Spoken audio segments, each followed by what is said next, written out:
Hi guys, my name is Mela and welcome to the third video of the Formula Italia series, and I'm really glad to start off that the bans have been lifted. The reason on why people were banned is stated on their Tumblr page, link in the description, but I find it very vague and find it not really clear on why randomly people got banned, but that's not for today's video. So yesterday started the new season and also the third car for the Formula Italia series, the Alfa Romeo 8C Competizione. This is one of the 5 cars you will need to be able to unlock the Pagani Zonda Revolution that is still covered in the showroom.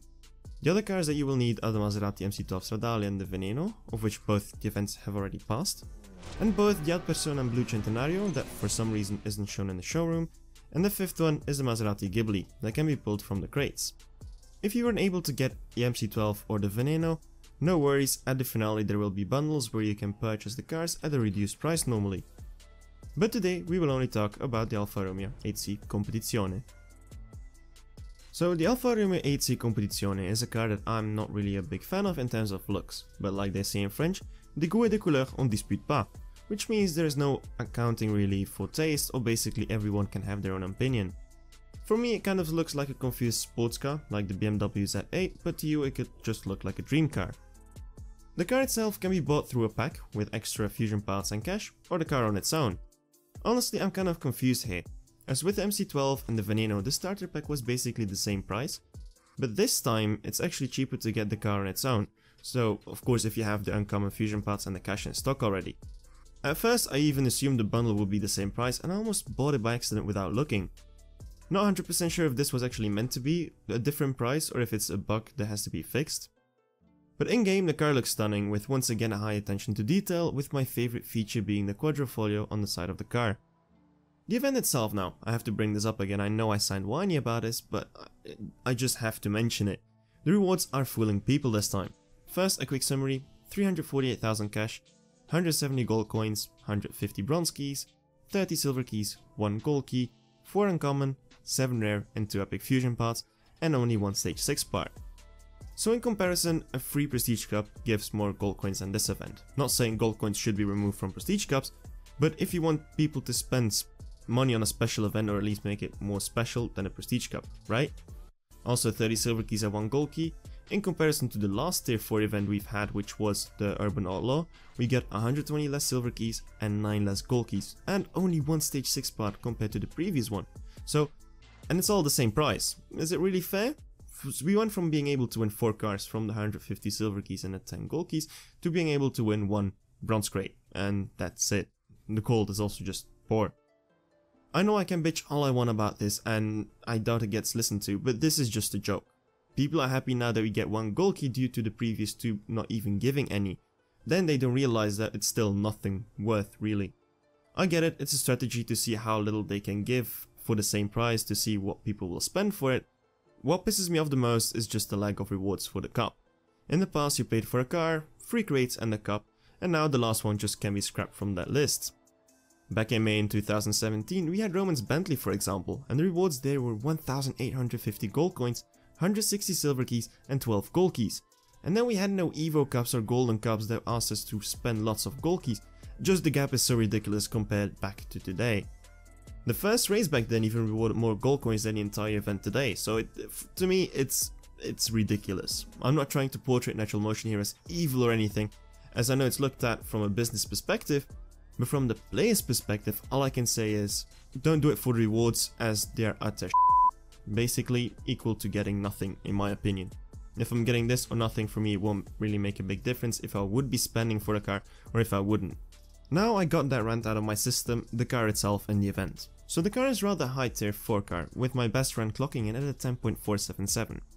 Here is the max tune that I used and my best run with it. Hopefully this can be used as a reference tune or something.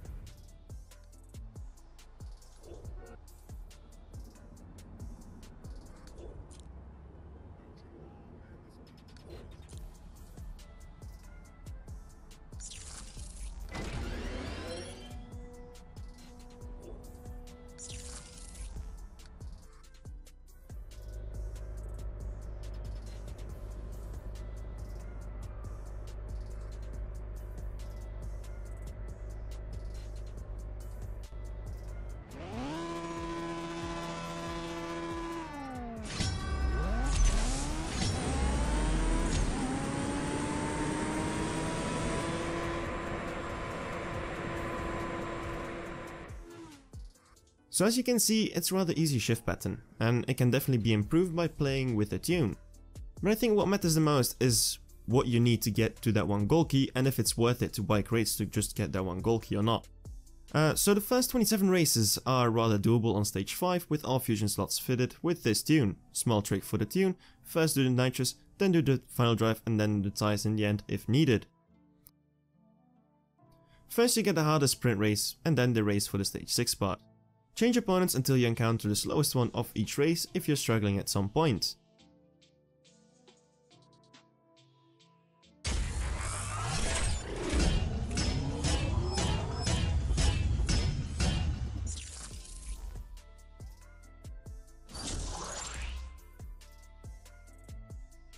For the speed trap on race 28, however, you will need at least one stage 6 spot to reach at 294 km/h, with some extra tuning if needed. Try messing around with the final drive a little bit and the tire pressure if needed. For the final race, you will definitely need more stage 6 spots, which indicates on extra crates. For this, I simulated a week of free crates, so basically every 24 hours you get a free crate. So to simulate that, I got my free one yesterday for the first day. Then I got 5 crates that I bought for, and now the free one of the second day, which is the 7th day, giving me a guaranteed loyalty stage 6 spot, bringing my total down to at least 2 stage 6 spots, together with the one on race 27 you can get without needing any parts on top of just the stage 5. In my case, I ended up with 3 stage 6 spots, of which one was the intake, and it was kind of useless, so it didn't help anything, so you can basically say I only had 2.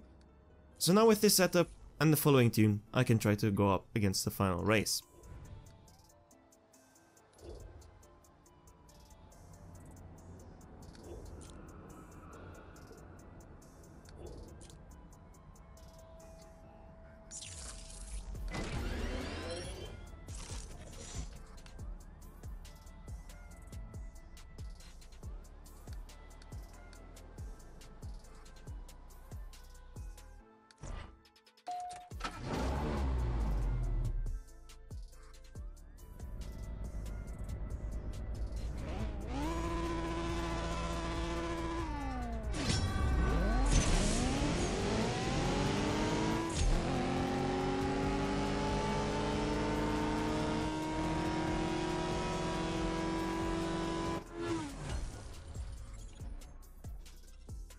So the final time in my case was at 11.602, and I'm not even close to that time.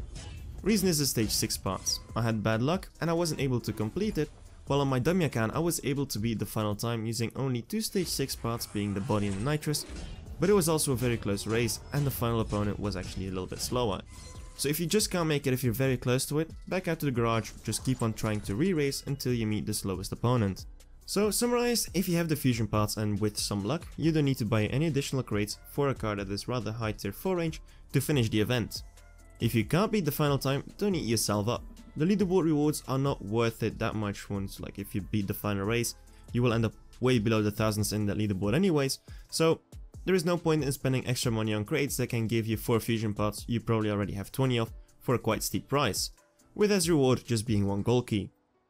The car itself is a collector's item for those who like it, and also I don't regret buying it at all, as I'm an Italian cars lover, and in general, without a doubt, many of you guys like it, and I low-key, it's growing on me. I start to like it. Just the details on this car are immense, and yeah, of course, Alfa Romeo, always love that manufacturer. This was my honest review on the event and on the car itself. If you enjoyed the video, leave a like, subscribe for more content like this. My name is Mille, see you around, arrivederci.